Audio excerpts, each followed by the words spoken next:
Hey, what's up? It's 𝓋𝓁080. We're hanging out today with the label owner of First Class Collective, Ethan. You should have been here a while ago. There he is. Am I late? You're a little early. Oh, I was reading my funny school. He reads Chinese. What a genius. I am. We're here on the show today to talk about this cassette and his label as well as who he is. You guys might know Ethan from, we did a video together on Business Casual. And nice. And something that I think everybody should check out because it hasn't got too much views and there's like a lot of history about Business Casual. We spent 100+ hours working on it. Yeah, it was. Yeah, nuts. This is before Ethan became a label owner, First Class Collective. They just released it about 2 weeks ago, and I'm actually holding my copy of the cassette. He co-runs that with 𝓔𝓽𝓱𝓪𝓷. Young Yoshi Pei. He goes by so many surnames now, it's crazy. And yeah, just wanted to get him on the show because he's in town, and I'm actually in town, which is just a great coincidence. Talk about his label a little bit, how we kind of became friends, and just our history through Vaporwave. I think that'd be cool to just have like a normal conversation. Definitely to start off here, I want to talk about this cassette. It's his first volume for First Class Collective. It's a collaboration with a bunch of lower known artists or less known artists, and then some big ones like Vaporwave and 𝓋𝓶𝓅𝓷 and a couple of others. This cassette already is sold out as it was released 2 weeks ago, 25 in total. But because he is running a label, I do want to talk about this as it is his first one and what the future of the label looks like. Yeah. Starting off, how did you guys decide to make a collaboration with a bunch of artists? And we've got a little people behind this, but what's the idea behind this? We got to start doing a compilation because we had to get something out there, and with that, we wanted to get that done as almost like an advertisement in a way, if that makes any sense. For like the label? Yeah, for like the label, but also how we run as a label. Right. Because the artists get to see firsthand how we are run, and that we also, as it's known, is that we pay the artists 100% for the digital profits. Okay. So you're saying if your guys are 100% profit back to the artist for digital. Yeah. How do you guys pay for these? Like we had our parents pitch in like a kind of like a Investment. Yeah, investor. Thank you, Tom. What's funny is like we just had lunch with him and his dad, and his dad's throwing out names like George Clinton and Pat Chennington and Young Bay, and same with my father. So we talk about these things, just and the people around us are involved. So it's funny. Nice. That's about your label. I like your label a lot, and I think you guys have big plans going. I know you guys have some releases coming up this week, as you guys are doing a Future Funk Week. Yes, we're doing Future Funk Week starting on the 5th of August. We have a digital release from 𝓔𝓋𝓋𝓒, and the album name is 𝓋𝓶𝓋𝓒, and Future Funk release, as all albums released this week will be Future Funk. Is it all digital or cassettes too? 2 digital, 2 cassettes. Okay. So 4 artists. Yeah, so basically, more so 3 artists. I'll get to that in a second. Okay. But yeah, so Monday at 𝓔𝓋𝓋𝓒, and then Wednesday is Sunset 85, which is a group with Digital Waifu. Is that you? No. So it would be Zico if that was actually his name. But okay. No. Yeah, Digital Waifu. 𝓔𝓫𝓁, if I'm pronouncing his name correctly. She's actually been on Business Casual before too. Okay. And also with 𝓋𝓏𝓏𝓏, which has been previously released on our label with Neon Party, which leads into the next thing, which we are having 2 cassette releases on Friday. Okay. One with 𝓔𝓏𝓏𝓏𝓏, her cassette and CD release, which I'm doing the CDs. Zico's doing the cassettes. Okay. And we're doing 𝓋𝓏𝓏𝓏's Neon Party, which was previously released with 2 bonus tracks for the physical. And then the next one will be Mari's CD and Cassette. Okay. And yeah. Let's talk about how we started talking, like our origin story. Yeah, our origin story. I think you probably contacted me first. Yeah, I contacted you on Twitter first. It was whenever you first started doing your new digital release thing where like you made the announcement on Twitter using Hootsuite. Okay. And you first started doing that, and like every day posting the releases. Okay. I don't think at the time I knew that it was scheduled, but I thought it was just legit you, like at like your time, like 8 o'clock at night, like posting something. Not 8 o'clock at night. Every hour on the hour. Yeah, every hour on the hour. I was thinking that's so cool. So I DM'd you, or no, I didn't DM you. You DM'd me first, but I commented on that post saying, "Hey, I wanted to say on that I'm really happy on how far you have gone, and how like different this is for many artists who aren't as well known. They are being supported." Cool. Yeah, I appreciate that you reached out. I didn't think that.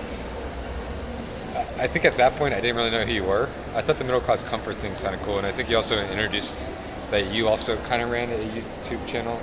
Yeah, I had a YouTube channel. I only did the deep surfing thing. And I still plan on doing some stuff. Right. Because you've got like a really big collection, and you were talking about like reviewing sort of your collection in a way. But I feel like that's just copying off of Pat Shillington's early stuff. And that was the main thing. I was worried whenever I was first starting my channel. Okay. If I would be yelled at basically by like Vaporwave or something like that subreddit of like copy off of Pat Shillington's. I was just like, I don't really want to do that. You know, it's funny. I just released the first review, my first album review of Forecast, and someone on Reddit said, "Okay, Pat Shillington," bruh. And I was like, I typed back and said, "I've been doing this for like 6 months. I've released like over 60 video/podcast stuff, like." And then afterwards he watched and he was like, "Oh, I'm sorry. I thought you were just doing a fake review real quick to gain some YouTube views." I was like, "All right, whatever." So people do think that way, and I think you got to be a little different if you're gonna do some album reviews. Like do different stuff. Like from day one, I wanted to do skits for the channel, and I still. Yeah. So I'm gonna ask you a question. 3 Vaporwave albums you think everyone should check out? New Windows 96 album. Enchanted instrumentals and whispers. Okay. Let's get that nice zoom in. 𝓋𝓅 is the OG for me. I have that on vinyl, which you know is an Ultima Flex. If you got swag, you got the 𝓔𝓽𝓱𝓪𝓷 with World Class by Luxury Elite. You had to look at it. I don't know why I had to look at it, but look at this amazing album cover, right? Definitely had that in there too. Yeah, just like edit over it, like terribly. Animated it. Yeah. All right, well, those are interesting albums. I will link to all those in the show notes so that people can check those out. They're all pretty much some of the biggest in the scene anyway. So yeah, they are pretty big. What's your sorry? I was gonna say like they definitely are like probably a lot of people's influence in the scene. Yeah. What was your first introduction to the Vaporwave? Yeah. Now, a lot of people, I'm the same. I was drawn in by, it was before the memeing, but it was right whenever it was starting, like right whenever the meme part was rising. Yeah. I think it was Vine. There were people using, I remember Vine. Yeah. Of course you do. And there was like one clip. And it had 𝓔𝓅𝓱𝓪𝓷 in the background, the main part. Yeah, the modern computing one. And I was like, dang, what is that song?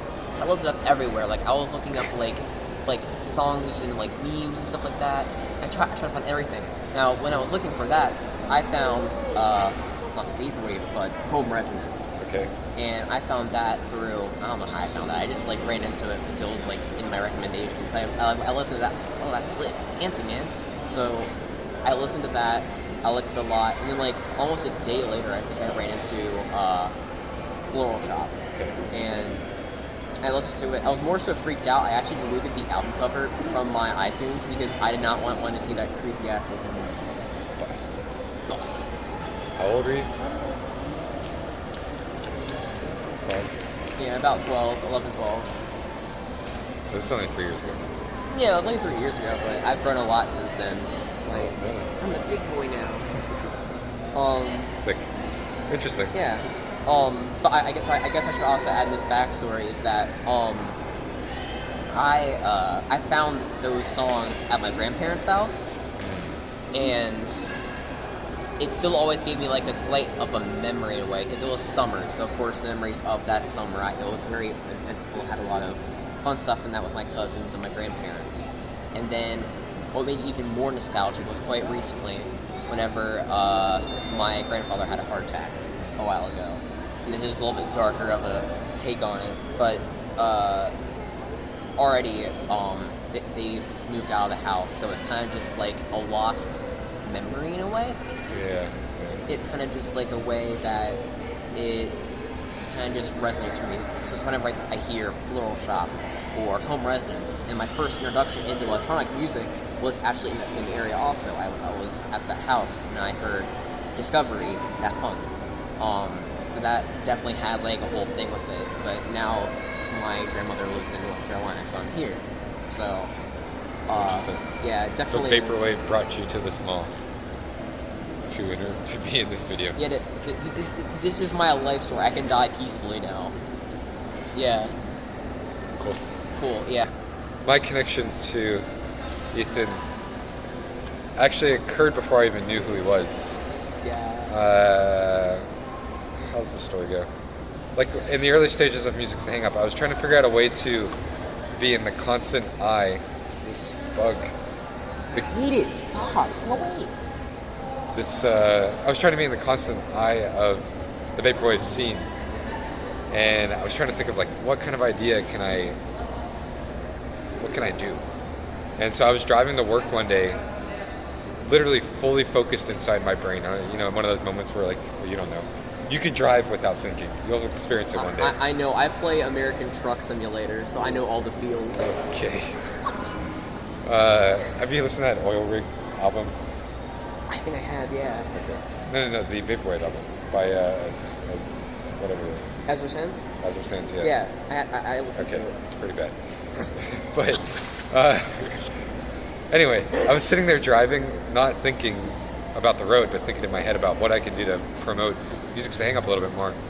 And I missed my exit. Whatever, I don't mind. I was going to work. And I turned back around and I get into the parking lot and I'm sitting there thinking, all right, I'm already late. I might as well sit here until like I think the half of the hour, just so I can get in like at a half hour time, I don't know. Yeah. And I'm sitting there on Twitter looking through whatever, just trying to be inspired by anything. And then Ethan apparently goes and posts saying, I wish there was a way to see all the releases for the day, or like, you know, what's being released in an easy manner.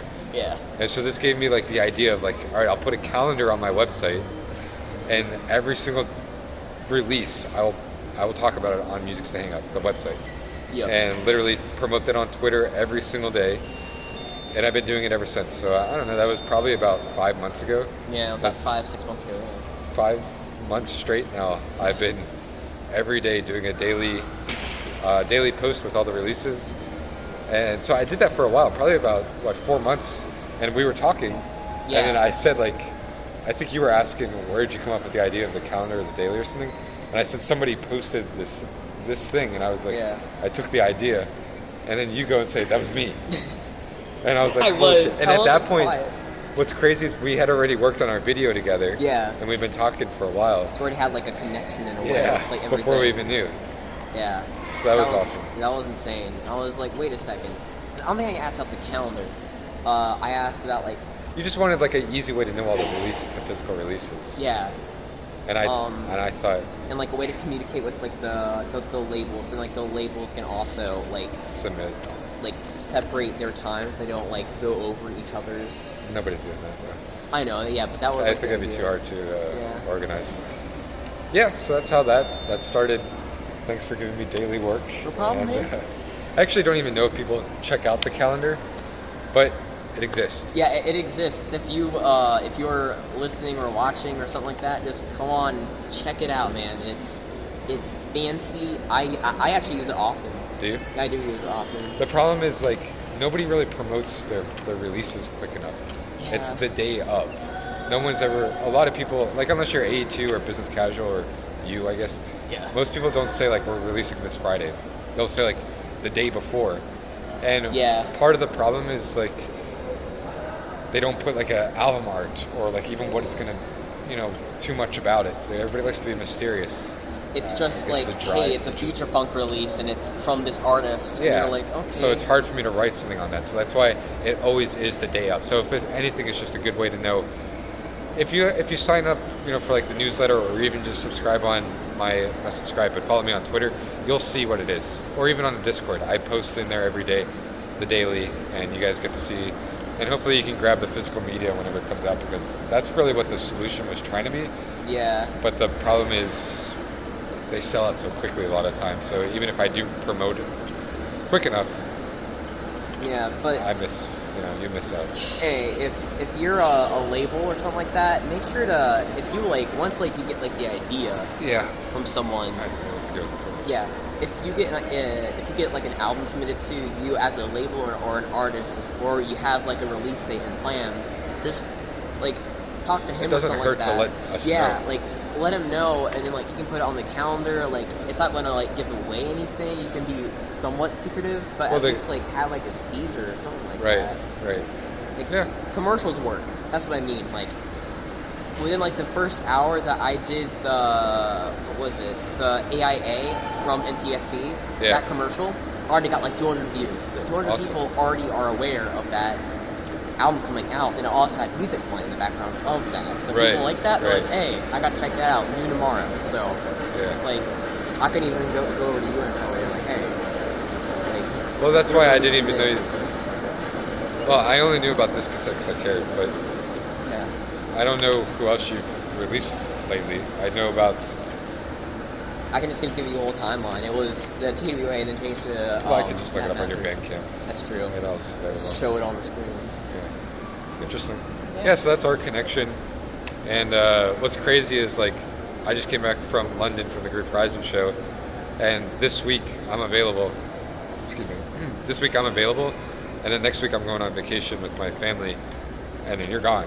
So it's this week definitely turned out to be perfect because we actually get a chance to hang out, and especially since we've been talking for about half a year now. Yeah, just about a half a year. Wow. It's kind of weird that. Well, it's awesome that we're getting a chance to hang out. All things considered. This scene is on the internet, and we actually got to do something that is different. Not a lot of scenes get to do that. Yeah. Scene people, I mean. Yeah. Cool. So I think that covers it. I appreciate you coming on the show. No problem. This is professionalism at its best. Don't hold my hand though. I won't hold your hand. Atoms don't actually touch. What are we doing? All right. Cool. All right. Anything else you want to plug? Let them know where to find you. This is a good comic. Is it? All right. Look out for the cassettes and the CDs coming out soon. $10 for a cassette plus shipping, and then I'm expecting $7 to $8 for a CD, and then cool. And plus shipping. I've been 𝓋𝓿𝓱𝓪𝓷. I'm Middle Class Comfort. This is Music's Music's the Middle Class Comfort. Hang up. Yeah, that was probably the best outro I've ever done in my life. Nice. I'm proud of this moment. You don't want to cough real quick? What? You don't want to cough?